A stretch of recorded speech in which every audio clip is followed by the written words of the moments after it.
Class 10 দেখো আমি তোমাদের আগের দিনে সিম্পল ইন্টারেস্ট বা সরল সুদ কষার 8 অবধি অঙ্ক করিয়েছিলাম। আজকের আমি তোমাদের 9 থেকে শুরু করব। তাহলে আমরা আগে 9-এর অঙ্কটা একটু পড়ে নিই। 9-এর অঙ্কটা হচ্ছে যে একটি কৃষি সমবায় সমিতি তার সদস্যদের বার্ষিক 4% সরল সুদের হারে কৃষি ঋণ দেয়, কিন্তু ব্যাংক থেকে টাকা ধার করলে বার্ষিক 7.4% হারে সরল সুদ দিতে হয়। একজন কৃষক যদি ব্যাংক থেকে টাকা ধার না করে সমবায় সমিতির সদস্য হয়ে সমিতি থেকে 5,000 টাকা কৃষি ঋণ নেন, তবে তার বছরে সুদ বাবদ কত টাকা বাঁচবে হিসাব করে লিখি। তাহলে দেখো, একজন ব্যক্তি 5,000 টাকা ধার করবে, একবার ব্যাংক থেকে ধার করবে, একবার সমবায় সমিতি থেকে ধার করবে, এবং দুজনের যেহেতু সুদের হারটা হচ্ছে আলাদা আলাদা, একজনের 4%, একজনের 7.4%, তাহলে নিশ্চয়ই সুদের টোটাল সুদের টাকাটাও একটু আলাদা হবে। আমরা এখানে লিখে নিই সমবায় সমিতি, আসল পি হচ্ছে 5,000 টাকা, সুদের হার হচ্ছে আর 4%, সময় হচ্ছে টি ইকুয়াল টু 1 বছর। আর এই 1 বছরটা কিন্তু সমবায় সমিতি এবং ব্যাংক দুটোই একই সমান। তাহলে এখানে সুদ হবে কত না, আমরা জানি সেই আগেকার নিয়ম পিটিআর বাই 100। তাহলে 5,000 ইন্টু 1 ইন্টু 4/100, এটা কাটাকুটি করলে আমরা 200 টাকা পাবো। তাহলে তিনি সমবায় সমিতি থেকে 200 টাকা দেবেন। এবার যদি ওই ব্যক্তি ব্যাংক থেকে টাকা ধার নেন ওই 5,000 টাকা, তাহলে দেখি ব্যাংকের আসল হচ্ছে 5,000 টাকা, সুদের হার আর হচ্ছে 7.4%, সময় হচ্ছে টি ইকুয়াল টু 1 বছর, সুদ হবে কত পিটিআর বাই 100। এখানে 5,000 ইন্টু 1 ইন্টু 7.4/100, এবারে 7.4, এটা দশমিকটা তুলিতে আমরা 74-এর 10 করেছি। তাহলে 5,000 এটা কাটাকুটি করে আমরা দেখলাম 360 টাকা। তাহলে তিনি ব্যাংক থেকে ধার নিলে 360 টাকা সুদ দেন, আর সমবায় সমিতি থেকে ধার নিলে 200 টাকা সুদ দেন। তাহলে তার সমিতি থেকে টাকা ধার নিলে তার বছরে বাঁচবে 360 - 200 সমান 160 বা 160 টাকা তার বাঁচবে। এইবারে স্টুডেন্ট দেখো, আমি 10-এর অঙ্কটা করাবো। 10-এর অঙ্কটা আমরা পড়ে নিই। যদি 292 টাকার একদিনের সুদ 5 পয়সা হয়, তবে বার্ষিক শতকরা সরল সুদের হার কত হবে হিসাব করে লিখি। তাহলে দেখো, আসলে এখানে 292 টাকা, আর সময় বলেছে একদিন। আমরা জানি 1 বছর সমান 365 দিন, তাহলে একদিন সমান 1/365 বছর। আর সুদ বলেছে 5 পয়সা, তাহলে পয়সাকে 100 দিয়ে ভাগ করলে আমরা টাকা পেয়ে যাবো, তাহলে 5/100 টাকা। তাহলে সুদ পেয়ে গেলাম, সময় পেয়ে গেলাম, আসল পেয়ে গেলাম। এবারে সুদের হার আমরা জানি সেই আই, অর্থাৎ সুদ ইন্টু 100 বাই আসল ইন্টু সময়, তাহলে I into 100 by P into T. তাহলে আমরা এইভাবে 5/100 ইন্টু 100/292 ইন্টু 365/1 টাকা। এবারে কাটাকুটি করে আমরা পেলাম কত না 25-এ 4 টাকা সমান 6.1/4। তাহলে বার্ষিক সরল সুদের হার ছিল 6.1/4%। এবারে আমরা 11-এর অঙ্কটা পড়ি। 11 হচ্ছে কি যে বার্ষিক 8% হার সরল সুদে কত বছরে 600 টাকার সুদ 168 টাকা হবে হিসাব করে লিখি। তাহলে এখানে আমাকে সময়টা বার করতে হবে।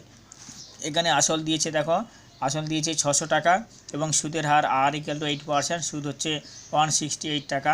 তাহলে আমরা সময়টা বার করবো। সময় যে আমরা সূত্রটা জানি যে I into 100 into P into R, অর্থাৎ আসল সুদ ইন্টু 100, নিচে আসল ইন্টু সুদের হার। তাহলে আমরা 168 ইন্টু 100/600 ইন্টু 8, এটা আমরা কাটাকুটি করে পাবো কত না 7/2 সমান 3/1/2। এবার 3/1/2 বছর, এই 3/1/2 মানে 3 বছর তো থাকবে, আর 1/2 বছর মানে একে আমরা 12 দিয়ে কাটাকুটি করলে 6 মাস হয়ে যাবে। তা 3 বছর 6 মাস পেয়ে গেলাম। তাহলে উত্তর কত হবে না 3 বছর 6 মাস পরে তিনি সুদ হিসাবে 168 টাকাটা পাবেন বা হবে। এইবারে দেখো স্টুডেন্ট, আমরা 12-এর দাগের অঙ্কটা করব। 12-এর অঙ্কটা আমরা একবার পড়ে নিই। যদি বার্ষিক 10% সরল সুদে 800 টাকা ব্যাংকে জমা দিয়ে সুদে আসলে 1200 টাকা ফেরত পান, তবে ওই টাকা কত সময়ের জন্য ব্যাংকে জমা ছিল হিসাব করে লিখি। তাহলে এখানে সময়টা বার করতে হবে। এখানে দেখো বলেছে সুদে আসলে 1200 টাকা পাবে, তাহলে সুদে আসলে 1200 টাকা, আর আসল বলেছে তিনি 800 টাকা জমা দেন। তাহলে 800 টাকা হচ্ছে সুদ, অর্থাৎ পি ইকুয়াল টু 800। তাহলে সুদটা কত হবে না, আমরা সুদে আসলে মানে সুদযুক্ত আসল, তাহলে 1200 থেকে 800 বাদ দিলে আমরা 400 টাকা পাবো, অর্থাৎ 400 টাকার হচ্ছে সুদ। এবারে সুদের হার আর ইকুয়াল টু 10% দিয়েছি, আমাকে সময়টা বার করতে হবে। অর্থাৎ সময় equal to T equal to কত হবে না আই ইন্টু 100/PR, অর্থাৎ আই মানে হচ্ছে 400 ইন্টু 100, তার নিচে আসল হচ্ছে 800 টাকা, আর সুদের হচ্ছে 10, তাহলে এটা কাটাকুটি করে আমরা 5 পেলাম। তাহলে উত্তরটা কত হবে না 5 বছরে তিনি সুদে আসলে 1200 টাকা ফেরত পাবেন। স্টুডেন্টস এবারে দেখো আমরা 13 দাগের অঙ্কটা করব। 13টা একটু বড় আছে। দেখো কোনো মূলধন একই বার্ষিক শতকরা সরল সুদের হারে 7 বছরে সুদে আসলে 7,100 টাকা হবে এবং 4 বছরে সুদে আসলে 6,200 টাকা হলে মূলধন এবং বার্ষিক শতকরা সরল সুদের হার নির্ণয় করি। তাহলে সুদে আসলে মানে কি সুদযুক্ত আসল। তাহলে আমি এইভাবে লিখে নিলে আমাদের চটকে সুবিধা হবে। 7 বছরে সুদযুক্ত আসল 7,100 টাকা, আর ঠিক তার নিচে লিখব 4 বছরে সুদযুক্ত আসল 6,200 টাকা। তাহলে সুদটা বাড়ে কিন্তু আসল তো বাড়ে না, আসল যা থাকে তাই থাকে। তাহলে বছর থেকে আমরা বাদ দিলে 3 বছরে সুদ হবে, সুদে আসলে হবে না, শুধু সুদটা হবে, তখন সুদটা বেড়ে যায়, আসল বাড়ে না। তাহলে সুদ কত হবে না 7,100 থেকে 6,200 বাদ দিলে 900 টাকা। তাহলে আমি কী করে দেখলাম যে 3 বছরের সুদ হলো 900 টাকা, 1 বছরের সুদ হবে 900/3 = 300 টাকা হবে, সেটা পরবর্তীকালে করেছি। তাহলে 4 বছরের সুদটা বার করে নিই, 900 × 4/3, এটা কাটাকুটিকে আমরা 1200 টাকা পেয়েছি। তাহলে 1200 টাকা 4 বছরের সুদ হলো। তাহলে দেখলাম কি যে আমরা আগে পেয়েছি যে 4 বছরের সুদে আসলে 6200 টাকা বা 6,200 টাকা, আর আসল কত পাবো না, এই সুদ আসল থেকে আমরা 1200 টাকাটা সুদটা বাদ দিলে আমরা 5,000 টাকা আসল পাবো। তাহলে তিনি 5,000 টাকা জমা দিয়েছিলেন, তাহলে আসল হলো 5,000 টাকা, সময় হচ্ছে 4 বছর, সুদ হচ্ছে 1200 টাকা। সুদের হারটা কত, সুদের হার = R × I × 100/P × T। তাহলে এটা 1200 × 100, নিচে 5,000 × 4, কাটাকুটি করে আমরা 6 পেলাম। তাহলে তিনি আসল এখানে বলেছে যে মূলধন কত হবে না, মূলধন হচ্ছে 5,000 টাকা এবং হচ্ছে সুদের হচ্ছে 6%। স্টুডেন্টস এবারে আমরা দেখব 14 দাগের অঙ্কটা। 14 দাগের অঙ্কটা আমরা একটু পড়ে নিই। একই সময়ে অমল রায় ব্যাংকে এবং পশুপতি ঘোষ পোস্ট অফিসে 2,000 টাকা করে জমা রাখেন। তাহলে দুই ব্যক্তি 2,000 টাকা করে, একজন ব্যাংকে টাকা জমা রেখেছে, একজন পোস্ট অফিসে টাকা জমা রেখেছে, প্রত্যেকের আসল বা মূলধন কিন্তু 2,000 টাকা। 3 বছর পরে তারা সুদসহ যথাক্রমে 2,360 টাকা এবং 2,480 টাকা ফেরত পান। তাহলে ব্যাংক এবং পোস্ট অফিসে বার্ষিক শতকরা সরল সুদের হারের অনুপাত কত হবে হিসাব করে লিখি। তাহলে আমাকে ব্যাংকে এবং পোস্ট অফিসের সুদটা বার করে নিতে হবে, তারপরে সুদের হারটা বার করব। তাহলে দেখো অমল রায় তার আসল হচ্ছে 2,000 টাকা, সময় ওই 3 বছর, সুদ আসল পেয়েছেন 2,360 টাকা, সুদ পাবেন কত 2,360 - 2,000, অর্থাৎ আসলটা বাদ দিলে 360 টাকা তার সুদটা হবে। আবার এদিকে দেখো পশুপতি ঘোষ এইভাবে লিখেছি, তাহলে কাছাকাছি পাশাপাশি লিখেছি যাতে তোমরা সহজে বুঝতে পারো। তাহলে পশুপতি ঘোষ পোস্ট অফিসে টাকা রেখেছেন, তার আসল হচ্ছে ওই একই টাকা 2,000 টাকা, সময় কিন্তু সবারই একই হবে 3 বছর, সুদ আসল তিনি পেয়েছেন 2,480 টাকা। তাহলে সুদ কত হবে 2,480 - 2,000 = 480 টাকা। তাহলে অমল রায় পেয়েছেন 360 টাকা আর পশুপতি ঘোষ পেয়েছেন 480 টাকা। এইবারে অমল রায়ের সুদের হার আমরা জানি, সুদের হারের সেই সূত্র সুদ × 100, নিচে আসল × সময়। তাহলে এখানে কাটাকুটি করে 6 টাকা পেলাম। আর এখানে সুদের হারের অর্থাৎ পশুপতি ঘোষের সুদের হারে কত 480 × 100, নিচে 2,000 × 3, এখানে কাটাকুটি করে আমরা 8 পেয়েছি। তাহলে সুদের হার, তাহলে অমল রায়ের ব্যাংকের সুদের হার হচ্ছে 6% আর পশুপতি ঘোষের পোস্ট অফিসের সুদের হচ্ছে 8%। তাহলে ব্যাংক এবং পোস্ট অফিসের সরল সুদের হারের অনুপাত, একজনের হচ্ছে 6, একজনের 8, তাহলে 6:8, এখানে কাটাকুটি আমরা 3:4, অর্থাৎ তাহলে ব্যাংক এবং পোস্ট অফিসের সুদের হারের অনুপাত হলো 3:4। এবারে দেখো স্টুডেন্টস আমরা 15 দাগের অঙ্কটা করব। 15 অঙ্কটা একটু পড়ে নিই। একটি তাঁত সমবায় সমিতি যন্ত্রচালিত তাঁত ক্রয় করার সময় 15,000 টাকা ধার করে 5 বছর পর সেই ধার শোধ করতে সমিতিকে 22,125 টাকা দিতে হলো। ব্যাংকের বার্ষিক শতকরা সরল সুদের হার নির্ণয় করি। তাহলে সমিতি কত হাজার টাকা ধার দিয়েছে না 15,000 টাকা ধার দিয়েছে। তাহলে ওই ব্যক্তি আসল হচ্ছে কত P = 15,000 টাকা আর 5 বছর ধার দিয়েছে, তাহলে T = 5 বছর, আর সুদযুক্ত আসল হয়েছে 22,125 টাকা। তাহলে আমরা সুদটা বার করে নিই, 22,125 - 15,000 = 7,125 টাকা। তাহলে 7,125 টাকাটা হচ্ছে সুদ হলো। এবারে সুদের হারটা কত হবে না, সেই ফর্মুলা আমরা সুদ ইন্টু 100 নিচে আসল ইন্টু সময়, এটা কাটাকুটি করে আমরা পেয়েছি 1902 টাকা। তাহলে সুদের হার হচ্ছে 1902 টাকা। তাহলে এটাকে আমরা সুদের হার ছিল 1902 টাকা বা 9.1 9.1 এইভাবে পার্সেন্টেজ তোমরা লিখতে পারো, অথবা 9.5 লিখলেও হবে, 9.5 টাকা সোজা কথা, 9.5 টাকা পার্সেন্ট অর্থাৎ 9.5%, এটা হচ্ছে সুদের হার। আচ্ছা স্টুডেন্টস দেখো, এবার আমরা 16 অঙ্কটা পড়ব। আসলাম চাচা কর্মক্ষেত্র থেকে অবসর নেওয়ার সময় 1 লাখ টাকা পেলেন। ওই টাকার কিছুটা ব্যাংকে এবং বাকিটা পোস্ট অফিসে জমা রাখেন এবং প্রতি বছর সুদ বাবদ মোট 5,400 টাকা করে পান। অর্থাৎ ব্যাংক এবং পোস্ট অফিসে যে টাকাটা রেখেছিলেন আলাদা আলাদা করে, মোট সুদটা পান 5,400 টাকা। ব্যাংকের ও পোস্ট অফিসের বার্ষিক সরল সুদের হার যদি 5% এবং 6% হয়, তবে তিনি কোথায় কত টাকা জমা রেখেছিলেন হিসাব করে রেখি। অর্থাৎ আসলাম চাচা 1 লাখ টাকাটা কিছুটা ব্যাংকে কিছুটা পোস্ট অফিসে রেখেছে, কত টাকা করে রেখেছে অর্থাৎ ব্যাংকের আসল কত এবং পোস্ট অফিসের আসল কত সেইটা আমাকে বার করতে হবে।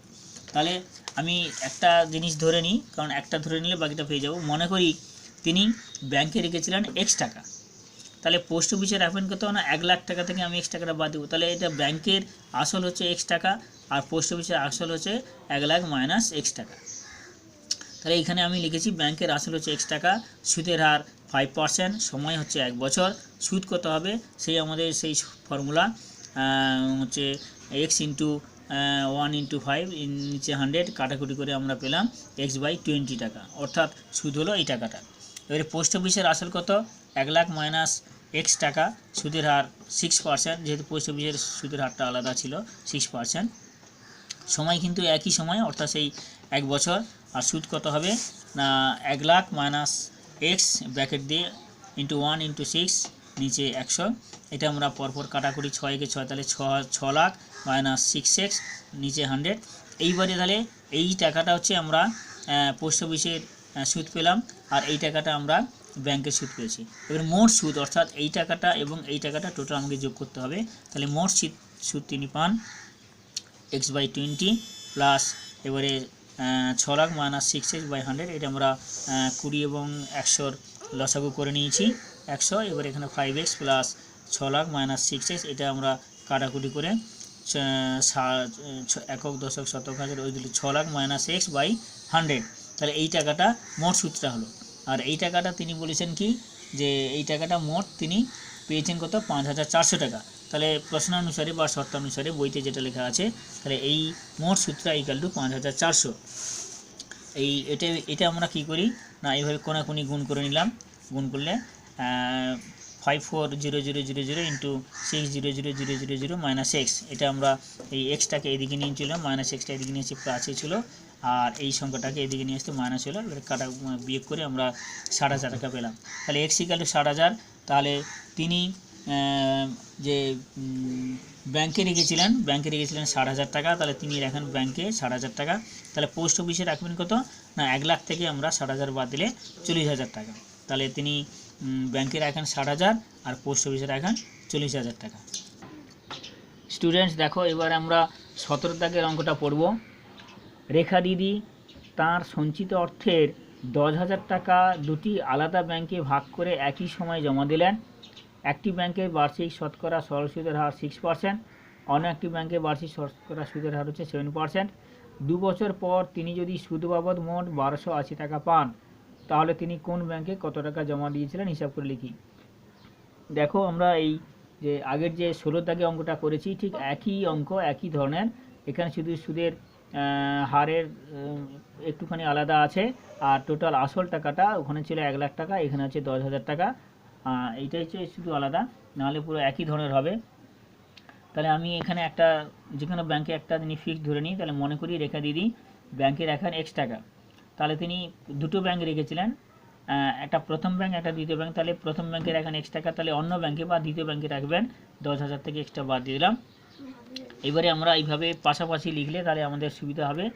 তাহলে প্রথম ব্যাংক আসল হচ্ছে X টাকা, সময় হচ্ছে 2 বছর, সুদের হার হচ্ছে 6%, সুদ হবে কত এখানে PTR/100 কাটাকাটি করে 30/25 অর্থাৎ 30/25, এই টাকাটা হচ্ছে তিনি মোট সুদ হিসাবে পেলেন।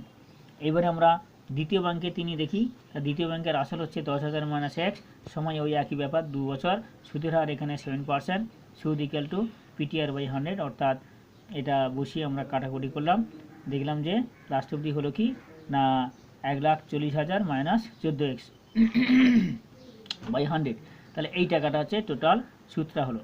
তাহলে এই যে প্রথম ব্যাংকের সুদ এবং দ্বিতীয় ব্যাংকের সুদ, দুটো সুদকে আমরা যোগ করে নিলাম, মোট সুদ হবে কত না, এটা আমরা যোগ করেছি 3x by 25 plus 1,40,000 minus 14x by 100, এটা আমরা 25 আর 100 লসাগু করেছি, 100 হয়েছে, এবারে 12x প্লাস 1,40,000 মাইনাস 14x, এটা আমরা যোগ বিয়োগ করেছি 1,40,000 মাইনাস 2x বাই 100, তাহলে এই টাকাটা হচ্ছে মোট সুদ হলো।